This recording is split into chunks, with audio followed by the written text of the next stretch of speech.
केंद्रीय गृहमंत्री अमित शहा यांनी देशाची माफी मागावी, निषेध करत नांदगावला काँग्रेसची मागणी।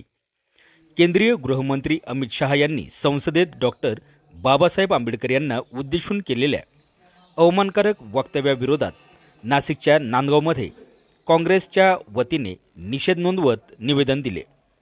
शहांच्या वादग्रस्त वक्तव्यांवर त्यांनी त्वरित माफी मागावी तसेच त्यांना बडतर्फ करण्यात यावं अशी मागणी काँग्रेसकडून केली जाते। मात्र काँग्रेस पक्ष माझ्या विधानाचा त्यांच्या सोयीने वापर करतोय असा पलटवार केंद्रीय गृहमंत्र्यांनी केला आहे। या प्रकरणावर सध्या नांदगावमध्ये देखील काँग्रेस पक्षाकडून संताप व्यक्त करत अमित शहा यांनी माफी मागावी आणि राजीनामा द्यावा अशी मागणी केली जात आहे। आवाज न्यूज मराठी, नांदगाव। गृहमंत्री जर आंबेडकर आणि तुम्ही जर देवाची एवढी जप केला असता तर तुम्हाला स्वर्ग मिळाला असता असं वक्तव्य जर तो करत असेल तर खऱ्या अर्थानं या देशाच्या बहुजनांना मुक्तीचं तत्वज्ञान मांडून डॉक्टर बाबासाहेब आंबेडकरांनी प्रत्यक्षात या देशामध्ये स्वर्गच उतरवलेला आहे।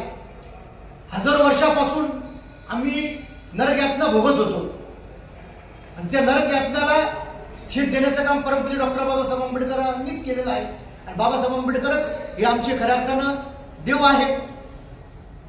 आमची भूमिका अशी आहे की मोजू तरी तुझी उंची कशी,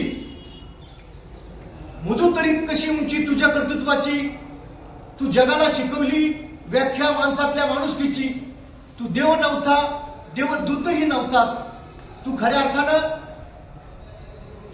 मानवाची पूजा करणारा, मानवाला समतेची आणि मानवतेची वागणूक देणारा खरा महामानव होता। परमपूज्य डॉक्टर बाबासाहेब आंबेडकरांना